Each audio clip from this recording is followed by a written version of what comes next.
ಶ್ರೀಗುರುಭ್ಯೋ ನಮಃ ಹರಿ ಓಂ ಸದಾತ್ಮಧ್ಯಾನನಿರತಂ ವಿಷಜೇಭ್ಯಃ ಪರಾಂಗುಖಂ ನೌಮಿ ಶಾಸ್ತ್ರೇಷು ನಿಷ್ಣಾತಂ ಚಂದ್ರಶೇಖರಭಾರತೀಂ ಓಂ ನಮಃ ಸೂರ್ಯಃ ಪಿತಾಮಹೋ ವ್ಯಾಸಃ ವಸಿಷ್ಠೋ ತ್ರಿಪರಾಶರಃ ಕಶ್ಯಪೋ ನಾರದೋ ಗಾರ್ಗ್ಯಃ ಮರೀಚಿರ್ಮುನಿರಂಗಿರಾಃ ಲೋಮಶಃ ಪೌಲಶಶ್ಚೈವ ಚವನೋ ಯಮನೋ ಭೃಗುಃ ಶಮನಕೋಷ್ಟಾದಶಶ್ಚೇತಿ ಜ್ಯೋತಿಷ್ಶಾಸ್ತ್ರಪ್ರವರ್ತಕಾಃ ನಮೋ ಋಷಿಭ್ಯಃ ನಮೋ ಮಹದ್ಭ್ಯಃ. ಪ್ರಿಯ ವೀಕ್ಷಕರೇ, ಭಗವಂತ ಶುಭವನ್ನು ಉಂಟು ಮಾಡಲಿ. ಆತ್ಮೀಯರೇ, ಮಾರ್ಚ್ ತಿಂಗಳಲ್ಲಿ ಮೀನರಾಶಿಯವರಿಗೆ ಹೇಗಿದೆ ಮಾಸ ಭವಿಷ್ಯ ಎಂಬುದನ್ನು ತಿಳ್ಕೊಳ್ಳೋಣ. ಪೂರ್ವಭಾದ್ರ, ಉತ್ತರಾಭಾದ್ರ, ರೇವತಿ ಇದು 3 ನಕ್ಷತ್ರದವರು ವಿಡಿಯೋ ಮುಗಿಯುವವರೆಗೂ ಕೂಡ ನೀವು ನೋಡ್ತಾ ಇರಿ. ನಕ್ಷತ್ರ ಪರಿಹಾರಗಳು ಏನು, ಏನಾದರೂ ಅನುಕೂಲ ಇದೆಯಾ ಎಂಬುದನ್ನು ಕೂಡ ನಾವು ತಿಳ್ಕೊಳ್ಳೋಣ. ನೋಡಿ, ರಾಶಿಯಲ್ಲಿ ರವಿ ಹಾಗೆ ಶುಕ್ರರು, ರವಿ ಶನೀಶ್ವರನು ಕೂಡ ರಾಶಿಯಲ್ಲೇ ಇದ್ದಾನೆ, ನಿಮಗೆ ಗೊತ್ತಿದೆ. ಸಾಡೆ ಶನಿ ನಡೀತಾ ಇದೆ ಅಂಥೇಳಿ. ಚತುರ್ಥ ರಾಶಿಯಲ್ಲಿ ಗುರುವಿನ ದೃಷ್ಟಿ, ವಿಶೇಷವಾಗಿ ಅಷ್ಟಮಕ್ಕೆ ಮತ್ತು ದಶಮಕ್ಕೆ ಗುರುವಿನ ದೃಷ್ಟಿ. ಹಾಗೆ ಷಷ್ಠ ರಾಶಿಯಲ್ಲಿ ಕೇತು, ಹಾಗೆ 12ನೇ ರಾಶಿಯಲ್ಲಿ ಕುಜ, ಬುಧ, ರಾಹು 12ನೇ ರಾಶಿಯಲ್ಲಿದ್ದಾರೆ. ಸಾಮಾನ್ಯವಾಗಿ 14, 13ನೇ ತಾರೀಕಿಗೆ 2 ಗ್ರಹಗಳು ಕೂಡ ಚೇಂಜ್ ಆಗ್ತಾರೆ. ಹಾಗಾಗಿ ಮೀನರಾಶಿಯವರಿಗೆಲ್ಲ ಏನಾಗ್ತಾ ಇದೆ, ಒಂಥರ ತಳಮಳ ಆಗ್ತಾ ಇದೆ. ಏನಪ್ಪ ಏನು, ಸಾಡೆ ಶನಿ ನಡೀತಾ ಇದೆ, ಏನು ಮಾಡೋದು, ಕೆಲಸ ಕಾರ್ಯಗಳೆಲ್ಲ ಹಿನ್ನಡೆ ಆಗ್ತಾ ಇದೆ. ಮನಸ್ಸಿನಲ್ಲೆಲ್ಲ ಒಳ್ಳೇದಾಗಬೇಕು ಅಂದ್ಕೊಳ್ತೇವೆ, ಆದರೆ ಮನಸ್ಸಿನಲ್ಲೂ ಒಳ್ಳೇದಾಗ್ತಾ ಇಲ್ಲ. ಯಾಕಪ್ಪ ಕಿರಿಕಿರಿ, ಯಾಕಪ್ಪ ಚಿಂತೆ, ಹೀಗೆಲ್ಲ ನಿಮಗೆ ಒಂದು ಸ್ವಲ್ಪ ಆತಂಕಗಳು ಕೂಡ ಇದ್ದಾವೆ. ಹಾಗಾಗಿ ಚತುರ್ಥದಲ್ಲಿರುವಂತಹ ಗುರುವು ಏನು ಮಾಡಬಹುದು, ರಾಶಿಯಲ್ಲಿರುವಂಥ ಶುಕ್ರನ ಏನೇನು ಈ ತಿಂಗಳಲ್ಲಿ ಫಲ ಕೊಡಬಹುದು ಎಂಬುದನ್ನು ಗಮನಿಸೋಣ. ನೋಡಿ, ಬಹಳ ಮುಖ್ಯವಾಗಿ ರಾಶಿಯಲ್ಲಿ ಶುಕ್ರನು ಉಚ್ಚನಾಗಿದ್ದಾನೆ. ಹಾಗಾಗಿ ಯಾರ್ಯಾರು ಉದ್ಯೋಗ ಕಳ್ಕೊಂಡಿದ್ದೀರೋ, ಉದ್ಯೋಗದಲ್ಲಿ ಸಮಸ್ಯೆ ಇದೆಯೋ ಅಂತಹ ವ್ಯಕ್ತಿಗಳಿಗೆ ಉದ್ಯೋಗದಲ್ಲೆಲ್ಲೋ ಒಂದು ಕಡೆಗೆ ಅನುಕೂಲತೆಗಳು, ಉದ್ಯೋಗದಲ್ಲೆಲ್ಲೋ ಒಂದು ಕಡೆಗೆ ದಾರಿಗಳು ಸಿಗುವಂಥ ಚಾನ್ಸಸ್ ಇದೆ. ಎಷ್ಟೋ ಸಲ ಉದ್ಯೋಗದಲ್ಲಿ ಬಹಳಷ್ಟು ಖಿನ್ನತೆ, ಬಹಳಷ್ಟು ಸಮಸ್ಯೆ, ಬಹಳಷ್ಟು ತೊಂದರೆಗಳಿರ್ತದೆ. ಅಂಥ ವ್ಯಕ್ತಿಗಳಿಗೆ ಉದ್ಯೋಗದಲ್ಲೆಲ್ಲೋ ಒಂದು ಹಂತಕ್ಕೆ ಲಾಭಾಂಶ ಸಿಗುವಂಥದ್ದು, ಉದ್ಯೋಗದಲ್ಲಿ ಒಂದು ಹಂತಕ್ಕೆ ಖುಷಿ ಸಿಗುವಂತಹದ್ದು, ಹೀಗೆ ಇಂತಹ ಒಂದು ಒಳ್ಳೊಳ್ಳೆ ರೀತಿಯಾದಂಥ ಅವಕಾಶಗಳನ್ನು ಕೂಡ ನಿಮ್ಮ ಶುಕ್ರನು ನೀಡುತ್ತಾನೆ. ಶುಕ್ರನು ನೋಡಿ, ಎಷ್ಟೇ ಇದ್ದರೂ ಕೂಡ ನಿಮಗೆ ಭೋಗ ಬೇಕು, ಅಥವಾ ಏನಾದರೂ ಉದ್ಯೋಗದಲ್ಲಿ ಬೇಕು, ದುಡ್ಡು ಕಾಸು ಬೇಕು, ಅಥವಾ ಈ ಮನುಷ್ಯನಿಗೆ ಐಹಿಕವಾದಂತಹ ಜೀವನದಲ್ಲಿ ಏನೇನು ಸುಖ ಭೋಗಗಳು ಬೇಕು ಅಂತಹ ಎಲ್ಲವನ್ನು ಕೂಡ ಶುಕ್ರ ಕೊಡ್ತಾನೆ. ಹಾಗಾಗಿ ಈ ರಾಶಿಗೆ ಶುಕ್ರನು ಬಂದಿದ್ದಾನೆ. ಹಾಗಾಗಿ ನಿಮಗೆ ಒಂದು ಹಂತಕ್ಕೆ ಒಂದು 8-10 ಶುಭವಾದಂಥ ಫಲಗಳನ್ನು ಕೊಡಬಹುದು. ಒಂದು ಪ್ರಯಾಣ ಯೋಗ ಕೊಡಬಹುದು. ಯಾಕಂದರೆ ಎಷ್ಟೋ ಜನಕ್ಕೆ ಹೊರಗಡೆ ಹೋಗಬೇಕು, ಅಲ್ಲಿ ಸುತ್ತಾಡಬೇಕು ಅಂತಹದ್ದೇ ಖುಷಿಯಾಗುತ್ತೆ. ಯಾಕಂದರೆ ಹೊರಗಡೆ ಹೋಗಬೇಕು, ಸಿನಿಮಾ ನೋಡಬೇಕು, ಇಲ್ಲ ಒಂದು ಕಡೆ ಹೋಟೆಲಿಗೆ ಹೋಗಬೇಕು, ಊಟ ಮಾಡಬೇಕು, ಹೀಗೆ ಒಬ್ಬೊಬ್ಬರಿಗೆ ಒಂದೊಂಥರ ಇಷ್ಟವಾಗ್ತದೆ. ಎಷ್ಟೋ ಜನಕ್ಕೆ ಯಾವುದು ಬೇಡಪ್ಪ, ನಾವೆಲ್ಲ ಯೋಗ ಧ್ಯಾನ ಮಾಡೋಣ ಅಂತ ಅನಿಸುತ್ತೆ. ಕೆಲವು ಜನಕ್ಕೆಲ್ಲ ಪಾರ್ಕಿಗೆ ಹೋಗ್ಕೊಂಡು ಒಬ್ಬನೇ ಕೂತ್ಕೊಳ್ಳೋಣ ಅನಿಸುತ್ತೆ. ಕೆಲವು ಜನಕ್ಕೆ ಏನು ಬೇಡಪ್ಪ, ಸಮುದ್ರ ತೀರಕ್ಕೆ ಹೋಗೋಣ ಅನಿಸುತ್ತೆ. ಹೀಗೆ ನೂರಾರು ಜನಕ್ಕೆ ನೂರಾರು ಥರ ಆಸೆ ಇರುತ್ತೆ. ಹಾಗಾಗಿ ಶುಕ್ರನ ರಾಶಿಗೆ ಬಂದಾಗ ಅವರವರಿಗೆ ಬೇಕಾದಂಥ ಆಸೆಗಳನ್ನು ಶುಕ್ರ ಕೊಡ್ತಾನಂತೆ. ಶುಕ್ರನು ವಿಶೇಷವಾಗಿ ಆಸೆಯನ್ನು ನೆರವೇರಿಸುವಂಥ ಒಂದು ಗ್ರಹ ಶುಕ್ರ. ಹಾಗಾಗಿ ನಿಮ್ಮ ಸಣ್ಣ ಪುಟ್ಟ ಇಚ್ಛೆಯನ್ನು ಆ ಶುಕ್ರನು ನೆರವೇರಿಸಬಹುದು. ಅದು ಬಹಳ ಒಳ್ಳೆಯ ರೀತಿಯಾದಂಥದ್ದು. ಹಾಗೆ ಎರಡನೇದಾಗಿ ಶನೇಶ್ವರನ ಜೊತೆಗಿದ್ದಾನೆ. ಸ್ವಲ್ಪ ವಾಹನದಲ್ಲ ಬದಲಾವಣೆ ಆಗುವಂಥದ್ದು, ಮತ್ತು ಜೀವನದಲ್ಲಿ ಏನೋ ಮನೆಯೋ ವಾಹನವೋ, ಈಗ ಇಂತಹ ಒಂದು ಸ್ವಲ್ಪ ಬದಲಾವಣೆ ಆಗುವಂಥ ಪರಿಸ್ಥಿತಿ. ಕುಟುಂಬ ಏನೋ ಬದಲಾವಣೆ ಆಗಲಿಕ್ಕಿಲ್ಲ, ಆದರೂ ಕೂಡ ಏನೋ ಸಣ್ಣ ಪುಟ್ಟ ಬದಲಾವಣೆ, ಸಣ್ಣ ಪುಟ್ಟ ಚೇಂಜಸ್ಸು ಕೂಡ ಕಾಣಬಹುದು. ಯಾಕಂದರೆ ಹಳೆ ವಾಹನ ಆಗಿದೆ ಅಂತಂದರೆ ಆ ವಾಹನ ಮಾರಾಟ ಮಾಡಿ ಯಾವುದೋ ಒಂದು ವಾಹನವನ್ನು ಕೂಡ ಕೊಂಡುಕೊಳ್ಬಹುದು. ಹಾಗಾಗಿ ವಾಹನದಲ್ಲಿ ಸ್ವಲ್ಪ ತಕ್ಕ ಮಟ್ಟಿಗೆ ಬದಲಾವಣೆಯನ್ನು ಕೂಡ ಕೊಡಬಹುದು.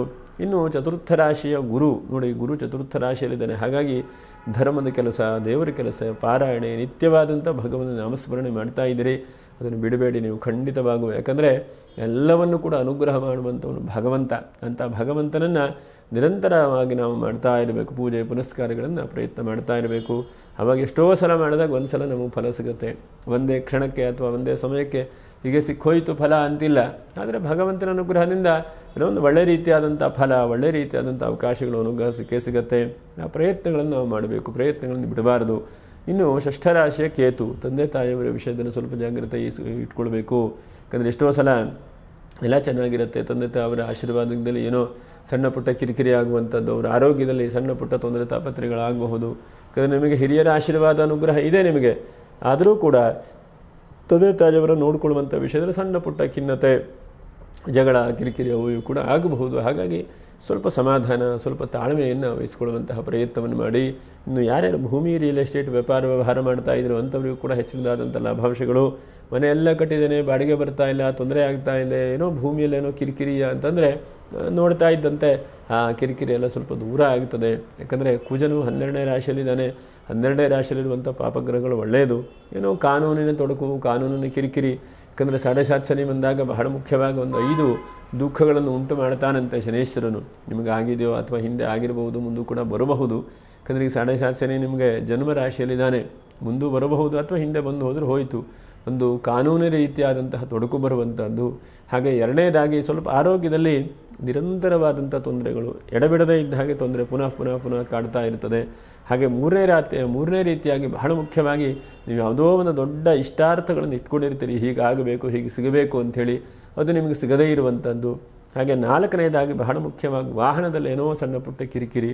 ಹಾಗೆ 5ನೇದಾಗಿ ನಿಮ್ಮ ಮೇಲೆ ಯಾವುದೋ ಒಂದು ರೀತಿಯಾದಂತಹ ನೀವು ತೊಂದರೆ ಮಾಡಿದಿರಿ ಹೇಳುವಂತಹ ಒಂದು ಹೆಸರು ಬರುವಂಥದ್ದು. ಈಗ ಇದು ಬರಬಹುದು. ಹಾಗಾಗಿ ಸ್ವಲ್ಪ 5-6 ವಿಷಯದಲ್ಲಿ ಸ್ವಲ್ಪ ಜಾಗ್ರತೆ ವಹಿಸ್ಕೊಳ್ಳಿ. ಎಷ್ಟೋ ಸಲ ಕೆಲವೊಂದು ನಾವು ಒಳ್ಳೇದು ಮಾಡ್ತಾಯಿದ್ರು, ನಾವು ಸರಿಯಾಗಿ ಹೋಗ್ತಾಯಿದ್ರು, ಪಕ್ಕಕ್ಕೆ ಬಂದು ಗಾಡಿ ಆಕ್ಸಿಡೆಂಟ್ ಮಾಡಬಹುದು.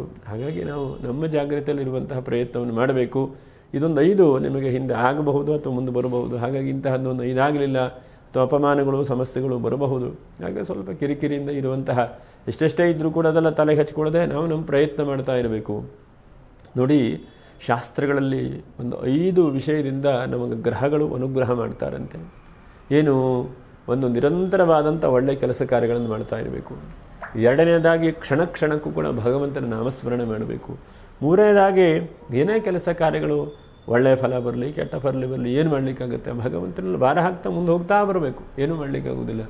4ನೇದು ಯಜ್ಞದ ಆರಾಧನೆ ಮತ್ತು ಜಪದ ಆರಾಧನೆ ನಿರಂತರವಾಗಿ ಮಾಡ್ತಾ ಇರಬೇಕು. ಇದಿಷ್ಟು ಮಾಡಿದ್ರೆ ಸಾನುಗ್ರಹ ಎಂಬುದಾಗಿ ಹೇಳ್ತಾರೆ. ಆ ನವಗ್ರಹಗಳು ನಮಗೆ ಅನುಗ್ರಹಗಳನ್ನು ಮಾಡ್ತಾರೆ, ನಮ್ಮ ತೊಂದರೆ ತಾಪತ್ರಗಳನ್ನು ಪರಿಹಾರ ಮಾಡ್ತಾರೆ ಅಂಥೇಳಿ. ಹಾಗಾಗಿ ನಿರಂತರವಾಗಿ ಭಗವಂತನ ಆರಾಧನೆ ಬಹಳ ಮುಖ್ಯವಾದಂಥದ್ದು.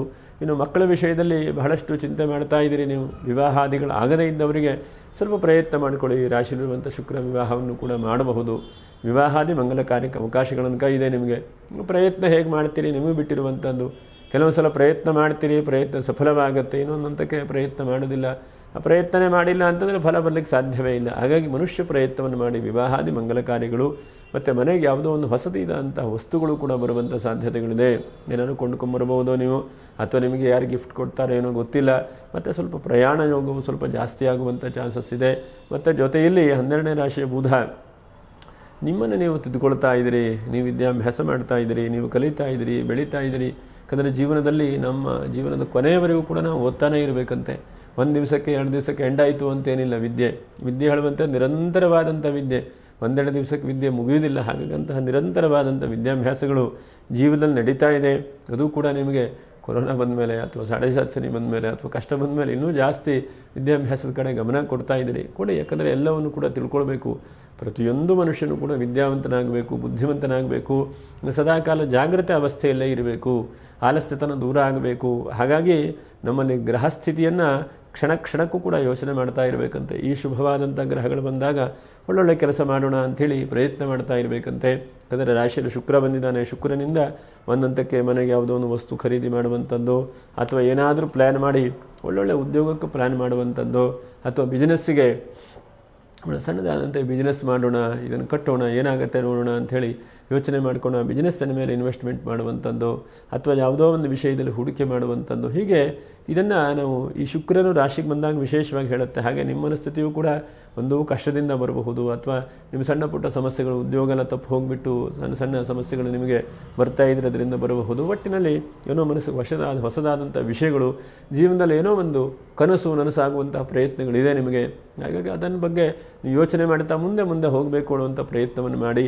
5-6 ವಿಷಯದಲ್ಲಿ ಜಾಗ್ರತೆ. 1ನೇ ಜಾಗ್ರತೆ ನಿಮ್ಮ ಆರೋಗ್ಯದ ವೈಯಕ್ತಿಕವಾದಂಥ ಆರೋಗ್ಯದ ಬಗ್ಗೆ ಜಾಗ್ರತೆ. ಕಣ್ಣಿನ ಸಣ್ಣ ಪುಟ್ಟ ಸಮಸ್ಯೆಗಳು ಬರಬಹುದು.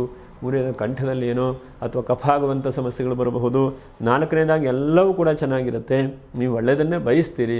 ಆದರೆ ನಿಮ್ಮ ಬಹಳ ಹತ್ತಿರದಾದಂತಹ ವ್ಯಕ್ತಿಗಳು ನಿಮ್ಮ ಬಗ್ಗೆ ಕಿರಿಕಿರಿಯೋ ತೊಂದರೆಯೋ ಮಾಡಿ ಸ್ವಲ್ಪ ದೂಷಣೆ ಮಾಡಬಹುದು ನಿಮ್ಮ ಬಗ್ಗೆ. ಅವ್ರು ಹಾಗೆ ಮಾಡ್ತಾರೆ ಹೀಗೆ ಮಾಡ್ತಾರೆ ಅಂಥೇಳಿ ನೀವು ತಲೆ ಹಚ್ಕೊಳ್ಳಿಕ್ಕೆ ಹೋಗ್ಬೇಡಿ. ನಿಮ್ಮ ಕರ್ತವ್ಯ ನಾನು ಹೇಳಿದ್ನಲ್ವ, ಆನೆ ಹಾಗೆ ನೀವು ಮುಂದೆ ಹೋಗಿಬಿಡಬೇಕು. ಯಾಕಂದರೆ ಮೀನರಾಶಿಯವರು ಮೀನಿನ ಹಾಗಿದ್ರೆ ಆಗೋದಿಲ್ಲ, ಚಟಪಟ ಆ ಕಡೆ ಈ ಕಡೆ ದ್ವಂದ್ವ ಸ್ವಭಾವ ಇದ್ದರೆ ಆಗಲ್ಲ. ಆನೆ ಹಾಗೆ ಮುಂದೆ ಹೋಗ್ತಾ ಇರಬೇಕು, ನಿರಂತರವಾದಂಥ ಪ್ರಯತ್ನವನ್ನು ಮಾಡ್ತಾ ಇರಬೇಕು. 1 ಸಲ 2 ಸಲ ಪ್ರಯತ್ನ ಮಾಡಿದ್ರೆ ಪ್ರಯೋಜನ ಆಗೋದಿಲ್ಲ. ಪ್ರಯತ್ನವನ್ನು ನಿರಂತರ ಮಾಡಿ ಮುಂದೆ ಹೋಗುವಂಥ ಪ್ರಯತ್ನವನ್ನು ಮಾಡಬೇಕು. ಹಾಗೆ 5ನೇದಾಗಿ ಭಗವಂತನು ಎಲ್ಲವನ್ನೂ ಕೂಡ ಕೊಟ್ಟಿದ್ದಾನೆ. ಸ್ವಚ್ಛವಾದಂತಹ ಮನಸ್ಸು, ಸ್ವಚ್ಛವಾದಂಥ ಶರೀರ ಎಲ್ಲವನ್ನು ಕೂಡ ಭಗವಂತ ನಮಗೆ ನೀಡಿದ್ದಾನೆ. ಹಾಗಾಗಿ ಸಮಯವನ್ನು ವ್ಯರ್ಥ ಮಾಡದೇ ಇದ್ದ ಹಾಗೆ ಮರಳಿಯತ್ತವ ಮಾಡುವಂಥೇಳಿ ಪ್ರಯತ್ನ ಮಾಡ್ತಾ ಇರಬೇಕು. ಯಾಕಂದರೆ ಮೇಲಕ್ಕೆ ನೋಡ್ತಾ ಹೋದರೆ ಬಹಳಷ್ಟು ಜನ ಇದ್ದಾರೆ, ಆ ಕೆಳಕ್ಕೆ ನೋಡ್ತಾ ಹೋದರೆ ಬಹಳಷ್ಟು ಜನ ಇದ್ದಾರೆ. ನಾವು ಎಲ್ಲಿದ್ದೇವೆ ಅಂಥೇಳಿ ಯೋಚನೆ ಮಾಡಿಕೊಳ್ಬೇಕು. ಹಾಗಾಗಿ ನಾವು ಆದಷ್ಟು ನಮ್ಮ ಸ್ಥಿತಿಗತಿಯನ್ನು ನೋಡಿಕೊಂಡು ಇನ್ನು 10 ವರ್ಷಕ್ಕೆ ಹೇಗೆ, 20 ವರ್ಷಕ್ಕೆ ಹೇಗೆ, ನಮ್ಮ ಆಯುಷ್ಯ ಪ್ರಮಾಣವನ್ನು ನೋಡಿಕೊಂಡು ಜೀವನದಲ್ಲಿ ಎಲ್ಲವನ್ನು ಕೂಡ ಯೋಚನೆ ಮಾಡಬೇಕು. ಬ್ಯಾಂಕಿಗೆ ಹೋದರೆ ಏನು ಕೇಳ್ತಾರೆ, ಎಷ್ಟು ವರ್ಷ ನಿಮಗೆ, ಎಷ್ಟು ಲೋನ್ ಬೇಕು ಅಂತ ಕೇಳ್ತಾರೆ ಅಲ್ವಾ. ಯಾಕಂದರೆ ಆಯುಷ್ಯ ಪ್ರಮಾಣವನ್ನು ಬಹಳಷ್ಟು ಚಿಂತನೆ ಮಾಡಬೇಕಂತ ಶಾಸ್ತ್ರದಲ್ಲಿ. ಆಯುಷ್ಯ ಇದ್ದರೆ ಭವಿಷ್ಯ ಎಲ್ಲವೂ ಕೂಡ ಆಗ್ತಾ ಬರುತ್ತೆ. ಹಾಗಾಗಿ ಅಂಥ ಆಯುಷ್ಯವನ್ನು ಕೂಡ ವೃದ್ಧಿ ಮಾಡಲಿ ಭಗವಂತನು. ಮತ್ತು ವಿಶೇಷವಾಗಿ ಆಯುಷ್ಯ ಆರೋಗ್ಯ ಎಲ್ಲವನ್ನು ಕೂಡ ಭಗವಂತನು ಅನುಗ್ರಹಿಸಲಿ ಅಂಥೇಳಿ ಭಗವಂತನ ಬೇಡ್ಕೊಳ್ತಾ, ನಕ್ಷತ್ರ ಪರಿಹಾರಗಳೇನು? ಪೂರ್ವಭಾದ್ರ ನಕ್ಷತ್ರ ಬಹಳ ಮುಖ್ಯವಾಗಿ ಎಷ್ಟು ಸಾಧ್ಯ ಆಗುತ್ತೋ ಅಷ್ಟು ಪ್ರತಿನಿತ್ಯವೂ ತುಳಸಿಗೆ ನಮಸ್ಕಾರ ಮಾಡುವಂಥ ಪ್ರಯತ್ನವನ್ನು ಮಾಡಿ. ಇನ್ನು ಉತ್ತರಾಭಾದ್ರ ನಕ್ಷತ್ರ ಶ್ರೀರಾಮ ಜಯ ರಾಮ ಜಯ ಜಯ ರಾಮ, ರಾಮತಾರಕ ಮಂತ್ರ, ರಾಮನಾರಕ ಜಪವನ್ನು ಪ್ರಾರ್ಥನೆಯನ್ನು ಮಾಡಿ ಬಹಳ ಶುಭವಾಗುತ್ತದೆ. ಇನ್ನು ರೇವತಿ ನಕ್ಷತ್ರ, ರೇವತಿ ನಕ್ಷತ್ರದವರಿಗೆ ಎಲ್ಲ ಹಂತಕ್ಕೆ ಭಗವಂತ ಕೊಡ್ತಾ ಇದ್ದಾನೆ. ನೀವೇನಿಲ್ಲ, ಬೆಳಗ್ಗೆ ಎದ್ದವರೇ ರೇವತಿ ನಕ್ಷತ್ರದವರು ಹಸುವಿಗೆ ನಮಸ್ಕಾರ ಮಾಡುವಂಥದ್ದು, ಒಂದು ಮುಷ್ಟಿ ಗೋಗ್ರಾಸ ಕೊಡುವಂಥದ್ದು, ಹಸುವಿನ ಬಗ್ಗೆ ಬಹಳಷ್ಟು ಕಾಳಜಿ ವಹಿಸುವಂಥ ಪ್ರಯತ್ನವನ್ನು ಮಾಡಿ. ಯಾಕಂದರೆ ಹಸುವಿನ ಅನುಗ್ರಹ ಆಶೀರ್ವಾದ ಬಹಳ ಮುಖ್ಯವಾಗಿ ಎಲ್ಲ ರೀತಿಯಾದಂಥ ಒಳ್ಳೆಯ ಫಲವನ್ನು ಕೊಡುತ್ತದೆ. ಒಟ್ಟಿನಲ್ಲಿ ಭಗವಂತನು ಅನುಗ್ರಹಿಸಲಿ, ಎಲ್ಲ ರೀತಿಯಾದಂಥ ಕಷ್ಟ ನಷ್ಟಗಳನ್ನು ಪರಿಹಾರ ಮಾಡಲಿ. ಮೀನರಾಶಿಯವರಿಗೆ ಸಕಲ ಸಂಪತ್ತನ್ನು ಕೂಡ ಅನುಗ್ರಹಿಸಲಿ ಭಗವಂತ ಅಂಥೇಳಿ ಹೇಳ್ತಾ ಮುಂದಿನ ವಿಡಿಯೋದಲ್ಲಿ ಮತ್ತೆ ಭೇಟಿ ಮಾಡೋಣ. ನಮಸ್ಕಾರ. ಲೋಕಾ ಸಮಸ್ತ ಸುಖಿನೋ ಭವಂತು. ನಮಸ್ಕಾರ.